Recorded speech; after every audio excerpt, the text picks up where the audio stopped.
Breaking news. ৩০ আগস্টকে ঘিরে আওয়ামী লীগের তৎপরতা, শেখ হাসিনার প্রত্যাবর্তন নিয়ে নতুন উত্তেজনা।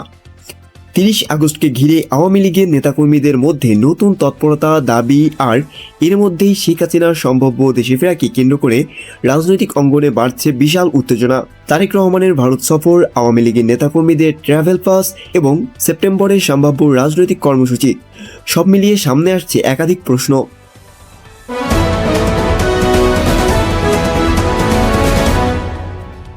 Breaking news. নেত্রকোনায় কালো পতাকা হাতে আওয়ামী লীগের ঝটিকা মিছিল, ভিডিও দেখে শনাক্তে পুলিশের অভিযান। নেত্রকোনায় পূর্বধলার কালো পতাকা হাতে একটি ঝটিকা মিছিলকে ঘিরে নতুন করে আলোচনা তৈরি হয়েছে।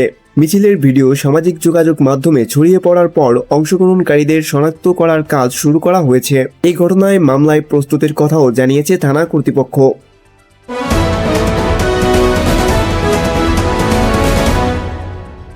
Breaking news. ৩০ আগস্টকে ঘিরে আওয়ামী লীগের তৎপরতা, শেখ হাসিনার প্রত্যাবর্তন নিয়ে নতুন উত্তেজনা। ৩০ আগস্টকে ঘিরে আওয়ামী লীগের নেতাকর্মীদের মধ্যে নতুন তৎপরতা, দাবি আর এর মধ্যেই শেখ হাসিনার সম্ভাব্য দেশে ফেরাকে কেন্দ্র করে রাজনৈতিক অঙ্গনে বাড়ছে বিশাল উত্তেজনা। তারেক রহমানের ভারত সফর, আওয়ামী লীগের নেতাকর্মীদের ট্রাভেল পাস এবং সেপ্টেম্বরের সম্ভাব্য রাজনৈতিক কর্মসূচি, সব মিলিয়ে সামনে আসছে একাধিক প্রশ্ন। বিভিন্ন রাজনৈতিক বক্তব্য ও সামাজিক যোগাযোগ মাধ্যমে ছড়িয়ে পড়া তথ্য অনুযায়ী আওয়ামী লীগের সাবেক মন্ত্রী, এমপি ও নেতাদের একটি অংশকে ৩০ আগস্টের মধ্যে পাসপোর্ট অথবা ট্রাভেল পাসের জন্য আবেদন করার কথা বলা হয়েছে বলে দাবি করা হচ্ছে। তবে এই নির্দেশনার কোনো আনুষ্ঠানিক সরকারি নথি বা নির্ভরযোগ্য স্বাধীন সূত্র এখনও প্রকাশ্যে পাওয়া যায়নি। দাবি করা হচ্ছে কারা দেশে ফেরার প্রস্তুতি নিচ্ছেন এবং কারা এখনও আবেদন করেননি এমন একটি তালিকাও তৈরি করা হতে পারে। পাশাপাশি শেখ হাসিনার দেশে ফেরাকে কেন্দ্র করে সম্ভাব্য জনসমাগম ও সাংগঠনিক প্রস্তুতি নিয়েও আলোচনা চলছে বলে বিভিন্ন বক্তব্যে উল্লেখ করা হয়েছে। আরেকটি বড় প্রশ্ন উঠছে তারিখ নিয়ে। শেখ হাসিনা আগে ডিসেম্বরের মধ্যে দেশে ফেরার কথা বলেছিলেন, এমন বক্তব্য প্রচারিত হলেও এখন সেপ্টেম্বরেই তিনি ফিরতে পারেন বলে নতুন দাবি সামনে এসেছে। তবে নির্দিষ্ট তারিখ বা প্রত্যাবর্তনের পরিকল্পনা সম্পর্কে নিশ্চিত সরকারি ঘোষণা এখন পর্যন্ত পাওয়া যায়নি। এদিকে তারেক রহমানের ভারত সফর নিয়েও তৈরি হয়েছে অনিশ্চয়তা। একদিকে সফরের সম্ভাবনার কথা বলা হচ্ছে, অন্যদিকে সফর এখনও চূড়ান্ত হয়নি এমন কথাও শোনা যাচ্ছে। ফলে ভারত বাংলাদেশ সম্পর্ক এবং আওয়ামী লীগের ভবিষ্যৎ রাজনৈতিক অবস্থান দুই বিষয়ে আলোচনায় এসেছে। সবচেয়ে গুরুত্বপূর্ণ বিষয় হলো আওয়ামী লীগের রাজনৈতিক কার্যক্রম নিয়ে বর্তমানে আইনি ও প্রশাসনিক অবস্থার মধ্যে কোনো ধরনের কর্মসূচি নেওয়া হলে তার বৈধতা ও আইনশৃঙ্খলাগত প্রভাব কী হতে পারে। এদিকে বিভিন্ন বক্তব্যে সেনাপ্রধান পরিবর্তন এবং সামরিক নেতৃত্ব নিয়ে যেসব দাবি করা হচ্ছে সেগুলো নির্ভরযোগ্য প্রমাণের প্রয়োজন। বিশেষ করে কোনো নির্দিষ্ট ব্যক্তিকে ভবিষ্যতে সেনাপ্রধান হিসেবে চূড়ান্তভাবে উল্লেখ করার মতো তথ্য আনুষ্ঠানিকভাবে নিশ্চিত না হওয়া পর্যন্ত সেটিকে সম্ভাবনা হিসেবেই দেখা উচিত।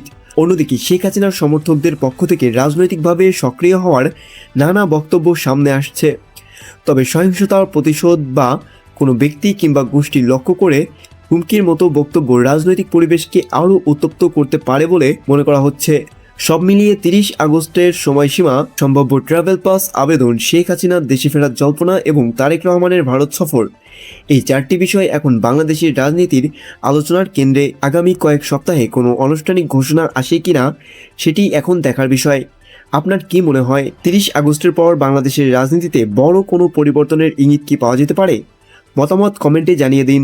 এমন তথ্যভিত্তিক রাজনৈতিক সংবাদ পেতে হলে চ্যানেলটিকে অবশ্যই সাবস্ক্রাইব করে পাশে থাকুন। Breaking news. নেত্রকোনায় কালো পতাকা হাতে আওয়ামী লীগের ঝটিকা মিছিল, ভিডিও দেখে শনাক্তে পুলিশের অভিযান। নেত্রকোনায় পূর্বধলার কালো পতাকা হাতে একটি ঝটিকা মিছিলকে ঘিরে নতুন করে আলোচনা তৈরি হয়েছে। মিছিলের ভিডিও সামাজিক যোগাযোগ মাধ্যমে ছড়িয়ে পড়ার পর অংশগ্রহণকারীদের শনাক্ত করার কাজ শুরু করা হয়েছে। এই ঘটনায় মামলায় প্রস্তুতের কথাও জানিয়েছে থানা কর্তৃপক্ষ। প্রতিবেদন অনুযায়ী শুক্রবার সকালে নেত্রকোনা ময়মনসিংহ সড়কের হিরণপুর বাজার এলাকায় মিছিলটি অনুষ্ঠিত হয়। প্রত্যক্ষদর্শীদের ভাষ্য অনুযায়ী সকাল 8:45 কিছুক্ষণ পর একদল যুবক হঠাৎ করে সেখানে জড়ো হয়ে কালো পতাকা হাতে নিয়ে স্লোগান দিতে শুরু করে। স্থানীয় বাসিন্দাদের দাবি মিছিলটি প্রায় অনেকক্ষণই স্থায়ী হয়। এদিকে মিছিলটির 1 মিনিট 30 সেকেন্ডের একটি ভিডিও সামাজিক যোগাযোগ মাধ্যমে ছড়িয়ে পড়েছে।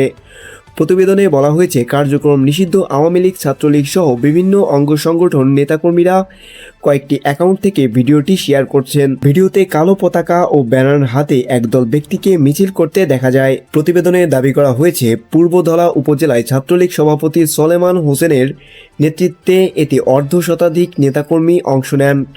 তবে ভিডিও দেখে প্রত্যেক ব্যক্তির পরিচয় এবং অংশগ্রহণকারীদের সঠিক সংখ্যা স্বাধীনভাবে নিশ্চিত করা যায়নি। ঘটনাটি নিয়ে পূর্বধলা থানার ভারপ্রাপ্ত কর্মকর্তা মোহাম্মদ আবদুল্লাহ আল মামুন জানিয়েছেন, নিষিদ্ধ সংগঠনের নেতাকর্মীদের ঝটিকা মিছিলের বিষয়টি তারা শুনেছেন।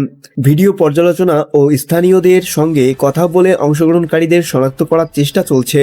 পুলিশের ভাষ্য অনুযায়ী শনাক্ত ব্যক্তিদের গ্রেফতার অভিযান চলছে এবং ঘটনার বিষয়ে থানায় মামলা করার প্রস্তুতিও নেওয়া হচ্ছে। তবে এখানে একটি বিষয় গুরুত্বপূর্ণ, সামাজিক যোগাযোগ মাধ্যমে ছড়িয়ে পড়া কোনো ভিডিওর ভিত্তিতে কাউকে চূড়ান্তভাবে অভিযুক্ত করার আগে আইনশৃঙ্খলা বাহিনীর তদন্ত ও যাচাই করা প্রয়োজন। কার বিরুদ্ধে কী ধরনের আইনগত ব্যবস্থা নেওয়া হবে সেটি তদন্তের ফলাফলের উপরেই নির্ভর করবে। হিরণপুর বাজারের এই ঘটনার পর স্থানীয় রাজনৈতিক পরিস্থিতি নিয়েও তৈরি হয়েছে নতুন আলোচনা।